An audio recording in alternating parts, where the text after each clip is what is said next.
नमस्कार, स्वागत, अभिनंदन। आज के इस क्लास में बात 10th क्लास के अर्थशास्त्र की। 10th क्लास का अर्थशास्त्र अभी मैं पढ़ा रहा हूं और अभी 10th क्लास के अर्थशास्त्र में चौथा एक्सरसाइज चल रहा है। चौथे एक्सरसाइज का 4 भाग यानी 4 वीडियो अपलोड हो चुका है। 5वां आज मैं कर रहा हूं। 5वें वीडियो में चर्चा पुराने 2 वीडियो से ही संबंधित है, क्योंकि अभी मैं आपको इस अध्याय में बता रहा हूं व्यावसायिक बैंकों के कार्य। What is the function of commercial bank. व्यावसायिक बैंक पर बहुत ज़्यादा चर्चाएं हो चुकी हैं और व्यावसायिक बैंक के मुख्यतः 4 कार्य मैंने आपको बताया था। पहला जमा राशि स्वीकार करना, दूसरा ऋण प्रदान करना, तीसरा सामान्य उपयोगिता संबंधित कार्य और चौथा एजेंसी संबंधी कार्य। इसमें से 2 पर चर्चाएं हो चुकी हैं। 2 को मैंने 4-4 भाग में बांट के विस्तृत व्याख्या उस पर की है। तो जमा राशि स्वीकार करना और ऋण प्रदान करने के विभिन्न जो पार्ट थे, भाग थे, उस पर चर्चा हो चुकी है।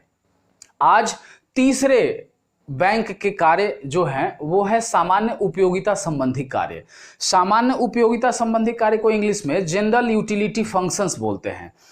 सामान्य उपयोगिता का मतलब क्या हुआ कि बैंक इन 2 कार्यों के अलावे जो सामान्य सा काम करती है, यानी बैंक का मुख्य काम है पैसा जमा करना और ऋण उपलब्ध कराना। अब उस पर ब्याज का चक्कर है दोनों पर। तो इसके अलावे भी बैंक बहुत सारे काम कर रही है। व्यावसायिक बैंक बहुत सारे काम आज संपन्न कर रही है अपने समाज में। आपके इर्द गिर्द बैंक में जाइएगा तो यूं ही भीड़ नहीं लगी रहती।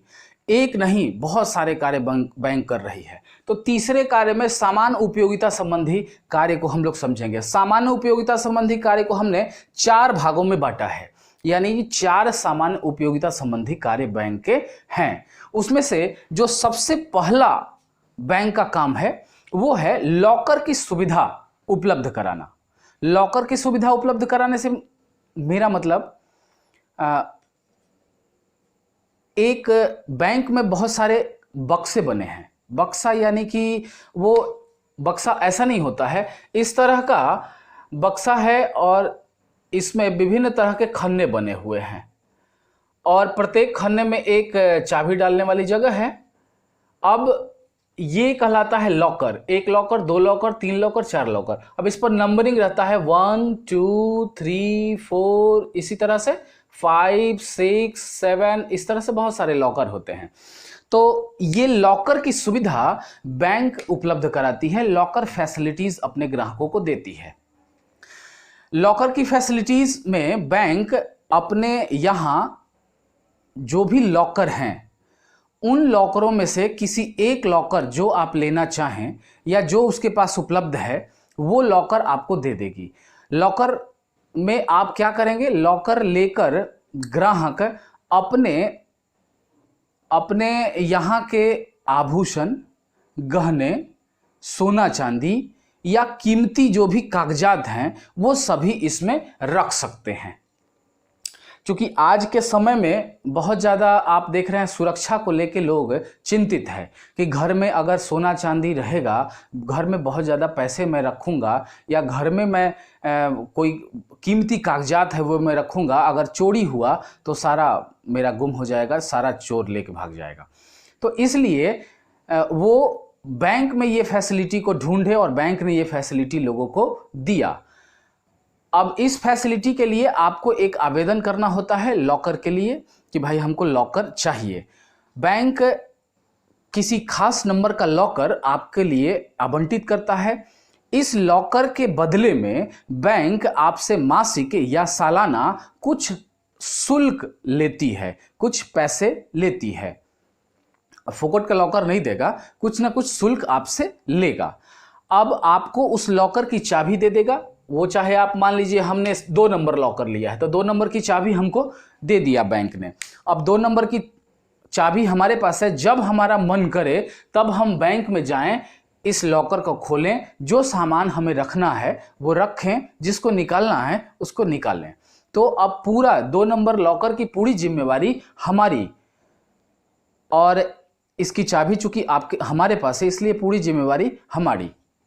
अब इस लॉकर पर एक वो हर एक बैंक का अपना अपना शुल्क निर्धारित है कि आपसे महीना में इतना दिन या साल में इतना दिन लॉकर का लिया जाएगा। कैसे आपको बैंक एटीएम कार्ड देती है और एटीएम कार्ड पर वो शुल्क लेती है, उस पर पैसा लगता है। एटीएम कार्ड यूं ही नहीं मिलता, एटीएम कार्ड, मैसेजेस और इन सारी चीजों का शुल्क लेती है बैंक। ठीक है, तो एक सामान्य उपयोगिता संबंधी कार्य में पहला जो कार्य था वो था लॉकर की सुविधा, लॉकर फैसिलिटीज की सुविधा। हमें लगता है आप समझ गए होंगे, पहला नंबर क्लियर। अब ख, दूसरा जो कार्य है सामान्य उपयोगिता संबंधी कार्यों में, वो है एटीएम तथा क्रेडिट कार्ड की सुविधा उपलब्ध कराना। एटीएम और क्रेडिट कार्ड फैसिलिटीज बैंक दे रही है अपने सभी ग्राहकों को। अब उसमें से कुछ ग्राहकों, सभी ग्राहकों को एटीएम की सुविधा देती है। आप जैसे ही बैंक में जाएंगे और आप अपना खाता, सेविंग अकाउंट या करंट अकाउंट, किसी तरह का अकाउंट खोलेंगे, उसके बाद बैंक आपको एक चेकबुक, पासबुक और इसके साथ एक एटीएम कार्ड और एटीएम का पिन नंबर जो लिफाफे में पैक रहेगा वो मिलता है।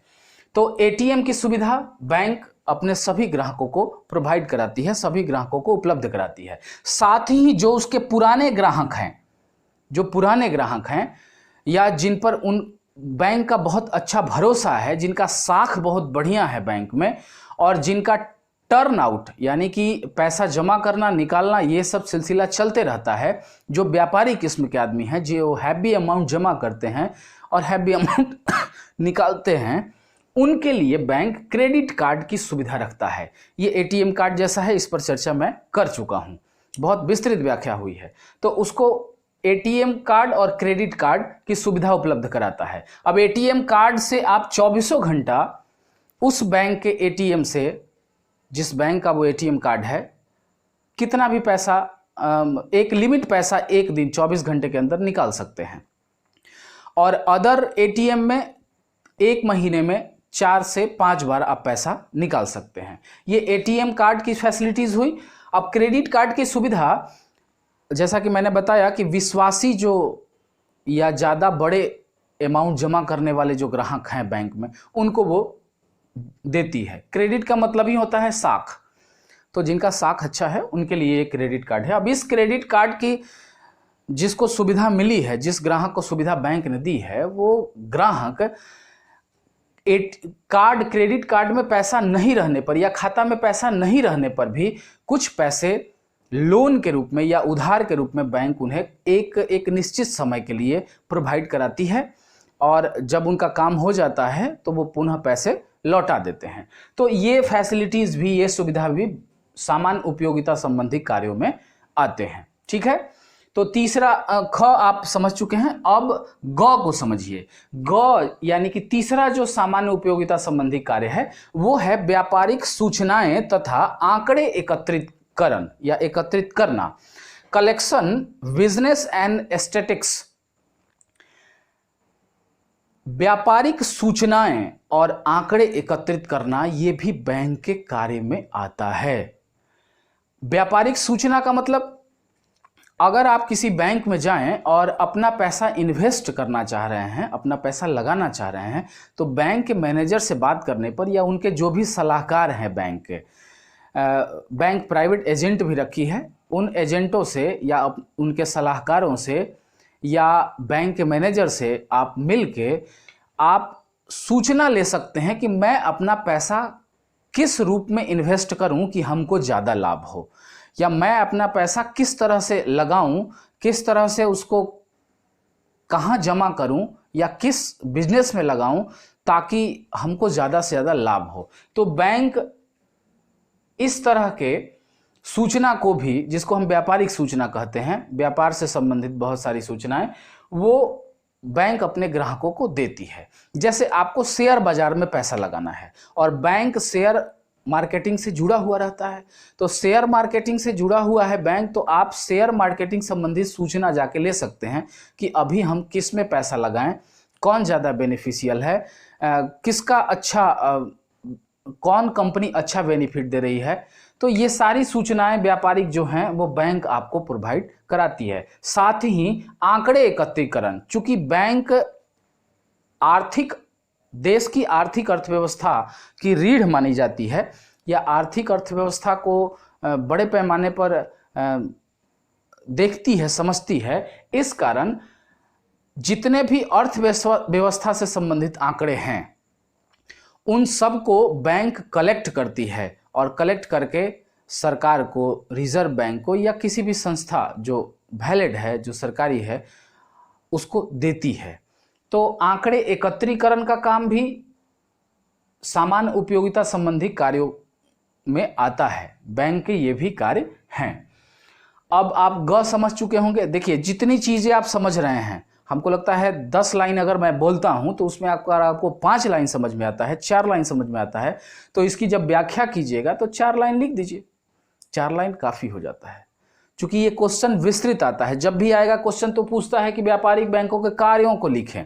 अब इसके कार्य 4 हैं और उसके सब के 4-4 को भाग हैं। तो अगर टाइम आपके पास कम है, समय कम है, तो आप चारों पॉइंट्स को लिख के उसके चारों 4-4 भाग को लिख दीजिए और एक ही किसी भाग को व्याख्या कर दीजिए। एक ही किसी भाग की व्याख्या कर सकते हैं। तो हम लोग जैसे कॉपी जांचते हैं मैट्रिक का, तो हम लोगों को समझ में आ जाता है कि बच्चा के पास समय नहीं था, इस कारण पूरे टॉपिक्स की, पूरे बिंदु की व्याख्या वो नहीं कर पाया है। लेकिन बिंदु आप अगर लिखे हैं तो आपको अच्छा मार्क्स मिलता है। तो ये तीसरा कार्य था व्यापारिक सूचना और आंकड़ा एकत्रीकरण का काम। अब सामान्य उपयोगिता में चौथा जो काम है या घ जो है वो है यात्री चेक और वित्तीय सलाह की सुविधा उपलब्ध कराना। बैंक अपने ग्राहकों को यात्री चेक उपलब्ध कराती है। यात्री चेक पर विस्तृत व्याख्या पहले के वीडियो में हो चुकी है, इसके पहले वाले अध्याय में। यात्री चेक मोटे तौर पर मैं बताऊं तो अगर आपको पैसा यहां से दिल्ली भेजना है, पटना से दिल्ली भेजना है, तो पटना के किसी बैंक में जाके वो पैसा आप जमा कीजिए और जब जमा करेंगे तो वो आपको उसका रिसीविंग यानी कि एक चेकबुक जैसा वो कागज आपको दे देगा जिस पर आपका सिग्नेचर का प्रिंट भी रहेगा। अब उस कागज पे लिखा हुआ है कि आपने 1 लाख रुपया जमा किया है, तो 1 लाख उस पर लिखा हुआ है। अब उस कागज को लेके दिल्ली जाना आसान हो गया आपके लिए। तो पैसा वहां आप जमा कीजिए और चेक जो है आपको जो बैंक देगा वो आप रख लीजिए और वही चेक लेके आप दिल्ली पहुंच जाइए। दिल्ली में उसी बैंक की किसी शाखा में या मेन ब्रांच में आप जब जाते हैं और ये यात्री चेक देते हैं तो वो आपको आपका सिग्नेचर खाली मैच कराएगा। क्योंकि चेक पर आपका सिग्नेचर पहले से है तो वो सिग्नेचर मैच करा के आपको 1 लाख रुपया वहां से दे दिया। इससे फायदा क्या हुआ आपको कि आपको 1 लाख रुपया लेके हाथ में या बैग में नहीं जाना पड़ा दिल्ली। ठीक है, तो इस तरह से यात्री चेक अपने ग्राहकों को बैंक उपलब्ध कराती है, व्यवसायिक बैंक देती है। उसके बाद वित्तीय सलाह की व्यवस्था है।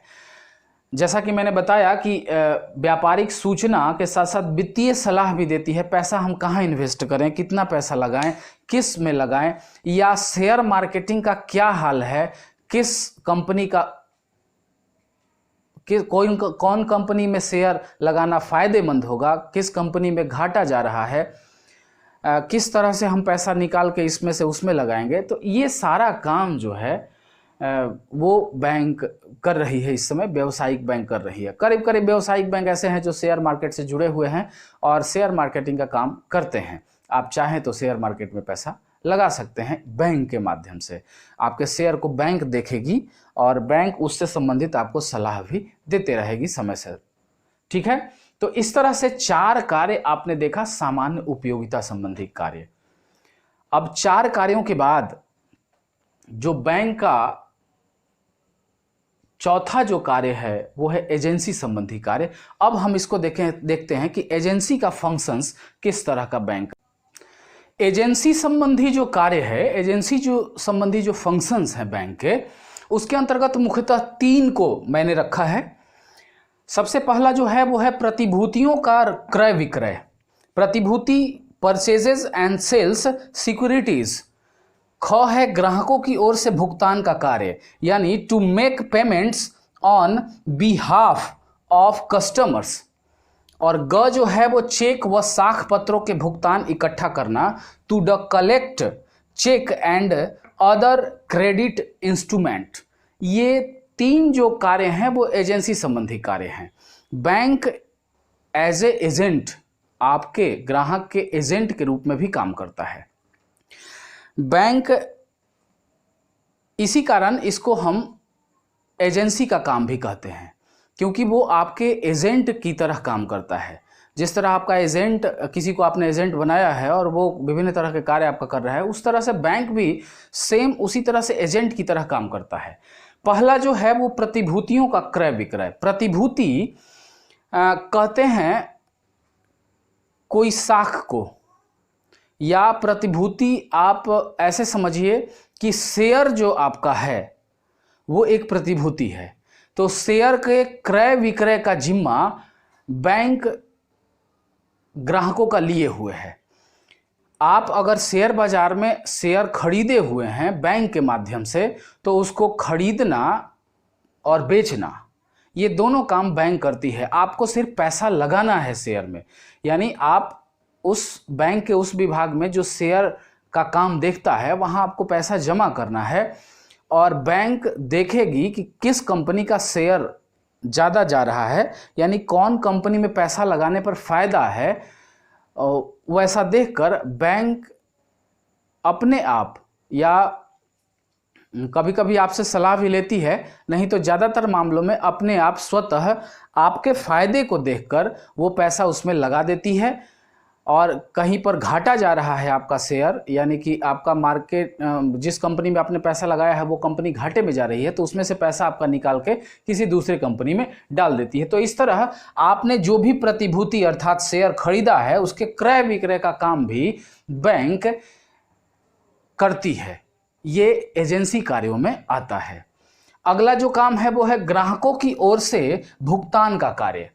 अब ग्राहक की ओर से भुगतान का काम ये बैंक करती है, to make payment on behalf of customers. अब ग्राहक की ओर से भुगतान कैसे करेगा? जैसे आप प्रीमियम जमा करते हैं, आपने LIC खोल रखी है और आप उस LIC विभाग से मिलके, जहां पर आपने जिस एजेंट के माध्यम से आपने खुलवाया है, वो एजेंट आपको, आपके पास दो ऑप्शंस रखता है। एक तो आप LIC ऑफिस में जाके हर महीने पैसा जमा करें, दूसरा आप अपना अकाउंट नंबर उस प्रीमियम से या उस जिस LIC को आपने लिया है उससे आप जोड़ दें अपने अकाउंट को। तो बैंक स्वतः उतना पैसा, LIC स्वतः उस बैंक से, आपके खाते से उतना पैसा हर महीने काट लेगी। समझे? प्रीमियम जमा होता है, यानी कि आप इसको सीधा समझिए कि LIC जैसी बहुत सारी संस्थाएं हैं, जैसे बजाज एलायंस है, बिरला कंपनी है, ये सब बहुत सारी कंपनियां इस तरह की हैं। बहुत सारे एजेंसीज ऐसे हैं जो भविष्य के लिए आपके पैसे को रखती है, उस पर सूद ब्याज वगैरह देती है। और भी बहुत सारी फैसिलिटीज़ हैं, मरने के बाद बहुत सारी फैसिलिटीज़ वगैरह देता है। LIC वगैरह जैसा है वैसा ही। तो प्रीमियम जमा करने का काम बैंक के द्वारा हो जाता है, यानी आप अपना अकाउंट नंबर अटैच कर दीजिए उससे, और मंथली आपके अकाउंट से LIC पैसा काट लेगी। तो अब आपको प्रीमियम जमा करने नहीं जाना है, बैंक स्वतः ये कार्य आपका कर दे रही है, आपका पैसा उसमें जाने दे रही है जितना आपने अलाउ किया है। तो प्रीमियम जमा करने का काम ग्राहकों का ये बैंक कर देती है। ऋण का किस्त, यानी कि किसी को कर्जा देना है, या आपने ऋण लिया है, बैंक से ही ऋण लिया है, कर्जा लिया है 5 लाख रुपया, और आप चाह रहे हैं कि महीने महीने हमारे अकाउंट से 5-5 हज़ार रुपया कट जाए, तो बैंक ये कार्य भी करती है। आपके अकाउंट से ऋण का जो किस्त है आपने जो कर्जा लिया है बैंक से, उसका जो किस्त मतलब ब्याज जो बनता है महीने में, उसका पैसा आपके अकाउंट से काट लेगी। तो ऋण का किस्त, कर, टैक्स आप जमा करना चाहते हैं तो बैंक के माध्यम से आप जमा कर देते हैं, और किराया वगैरह भी आप बैंक के माध्यम से कटवाते हैं। जैसे छोटा सा उदाहरण मैं दूं, अभी बहुत सारे लोग अपने मोबाइल, एंड्रॉयड मोबाइल सेट में गूगल पे या पेटीएम यूज करते हैं। तो गूगल पे, पेटीएम ये एक ऐप है, और इस ऐप के माध्यम से बैंक आपको इस ऐप का जो लिंक है, इस ऐप का जो ज्वाइंटेशन है वो आपके खाते से होता है, और आप अपने खाते से किसी भी चीज़ का पैसा कटवा सकते हैं। जैसे पेटीएम से या गूगल पे से आप गैस का पैसा कटवा सकते हैं, बिजली बिल कटवा सकते हैं, पानी का बिल कटवा सकते हैं, नगर पालिका का बिल कटवा सकते हैं। तो बैंक ये सब भी सुविधाएं आपको दिए हुए हैं, घर बैठे आप बिल पे कर सकते हैं। वो चूँकि बैंक के अकाउंट से लिंक्ड है, इस कारण ऐसा संभव हुआ है। बहुत ज़्यादा सिक्योरिटी मतलब सुरक्षा के लिहाज से बहुत ध्यान रखा जाता है इस पर। तो बैंक ये सारे काम भी आपके कर देती है घर बैठे, ठीक है। तो ये सारा जो काम है वो एजेंसी संबंधित काम है। बैंक को क्या ज़रूरत था आपको ये सब सुविधाएं देने का, लेकिन बैंक ये सब काम देख रही है, कर रही है। एक और बैंक काम करती है एजेंसी संबंधी, वो है चेक व साख पत्रों के भुगतान को इकट्ठा करना। अगर आप किसी बैंक में चेक ले जाते हैं, मान लीजिए फलाना बाबू आपको काट के दे दिए चेक कि जाइए खाता में से पैसा निकाल लीजिए, तो आप उस चेक को ले जाते हैं, वो दूसरे का चेक जो दूसरे ने काटा है, और आपको वो पैसा उस चेक के आधार पर बैंक दे देता है। या अन्य तरह की और भी सुविधाएं, जैसे मैं हर साल कॉपी जांचता हूं मैट्रिक का, तो बोर्ड जो है, बिहार बोर्ड जो है, वो चेक काट के देती है। तो उस चेक को ले जाके मैं जिस बैंक का दिया है वो, उस बैंक के ब्रांच में जाके मैं उसको भंजा लेता हूं, वो चेक जमा हो जाता है, जितना पैसा उस पर लिखा है वो हमको मिल जाता है। तो चेक या कोई भी साख पत्र जो है, चेक भी एक साख पत्र ही है। तो चेक या साख पत्र इस सब को इकट्ठा करती है और इस पर भुगतान वगैरह भी पैसे का करती रहती है। तो इस तरह से आपने देखा कि व्यावसायिक बैंक के बहुत सारे कार्य हैं, 4 मुख्य कार्य और सबके 3-4 कार्य, एजेंसी संबंधी कार्य 3। तो इस तरह से बहुत सारे ऐसे काम हैं जो बैंक कर रही है और देश की अर्थव्यवस्था में अभूतपूर्व योगदान दे रही है। देश के विकास और लोगों में पैसे की बचत की भावना बढ़ाने में बैंकों का या व्यावसायिक बैंकों का अहम रोल है, अहम भूमिका है। इस कारण बैंक अति महत्वपूर्ण संस्था आज के समय में हो रखा है, और बैंक के माध्यम से बहुत सारे कार्य संपादित किए जा रहे हैं। और इस कारण हम कह सकते हैं कि व्यावसायिक बैंक जो है भारतीय अर्थव्यवस्था के विकास में महत्वपूर्ण योगदान दे रहा है, और इसका महत्व बहुत ही ज़्यादा है अर्थव्यवस्था के लिहाज से। तो क्वेश्चन कभी कभी आ जाता है कि व्यावसायिक बैंकों के कार्यों को लिखे, एक प्रश्न ऐसे आएगा। दूसरा प्रश्न आ सकता है कि व्यावसायिक बैंक के महत्व को बताएं। बात सेम है, व्यावसायिक बैंक के कार्य लिखिए या महत्व लिखिए, बात सेम है। या आपसे पूछ सकता है कि व्यावसायिक बैंक के योगदान को बताएं, या व्यावसायिक बैंक क्यों महत्वपूर्ण है। तो इन सब का आंसर यही सब चीज़ लिखाएगा सारे आंसरों में, ठीक है। तो आज व्यावसायिक बैंकों का कार्य समाप्त हो गया। अब कल जो वीडियो मैं बनाऊंगा या अगला जो वीडियो बनेगा वो बनेगा आपको सहकारिता पर। सहकारिता क्या होता है, सहकारिता किस थीम पर काम करता है, और उसके बाद एक और टॉपिक है उस पर चर्चा होगी। और इन 2 टॉपिकों के चर्चा के बाद ये अध्याय समाप्त हो जाएगा। फिर एक वीडियो और बनेगा इस पर ऑब्जेक्टिव क्वेश्चंस का। जितने ऑब्जेक्टिव क्वेश्चंस यहाँ से उठने वाले हैं इस अध्याय से, उन सब को मैं समेटूंगा उसमें, और इस तरह से ये इस अध्याय की समाप्ति होगी। अगले अध्याय में फिर हम प्रवेश करेंगे। तो लगभग एक वीडियो जो है व्याख्या वाला बनेगा इस पर, व्याख्या जिसमें आपको की जाएगी, समझाई जाएगी चीज़ों को, और दूसरा वीडियो ऑब्जेक्टिव क्वेश्चन से संबंधित होगा। इस तरह से ये अध्याय समाप्त होगा। बहुत ऐसे छात्र हैं जो कमेंट्स में ये कहते हैं कि सर ऑब्जेक्टिव क्वेश्चंस डालिए ना। ऑब्जेक्टिव क्वेश्चंस कहाँ से बनता है? ऑब्जेक्टिव क्वेश्चंस क्या उड़ के आता है? ऑब्जेक्टिव क्वेश्चंस यही सब्जेक्टिव्स में से निकलता है, यही व्याख्यानों में से ऑब्जेक्टिव क्वेश्चंस बनता है। तो जब आप मूल चीज़ को नहीं जानेंगे, जब आपकी जड़ मजबूत नहीं होगी, पूरी बात आप समझे नहीं है, तो आप ऑब्जेक्टिव क्वेश्चंस कैसे मार पाएंगे? इसलिए मूल चीज़ों को पढ़ना बहुत ज़रूरी है। और ये जो मैं बताता हूँ ये अक्षरशः किताब से मेल खाती है, यानी कि किताब में जो चीज़ें आपको जिस सिलसिले से दिया हुआ है उसी सिलसिले से मैं भी पढ़ा रहा हूँ आपको। बिल्कुल जैसे मैं स्कूल में क्लास में बच्चों को पढ़ाता हूँ, सेम इसी तरह से आपको भी पढ़ा रहा हूँ, बता रहा हूँ। तो आप व्याख्यान को न छोड़ें। जो भी वीडियो इस तरह का है जिसमें व्याख्या की गई है, चीज़ों को बताया गया है, पॉइंट्स को बताए गए हैं, उसको आप ध्यानपूर्वक पढ़ें। बाद में हम ऑब्जेक्टिव्स पर भी काम कर रहे हैं और ये तो हुआ ही है कि जितना भी अध्याय मैंने बताया है उन सब अध्याय के लास्ट में एक ऑब्जेक्टिव क्वेश्चन सीरीज़ का वीडियो बना है।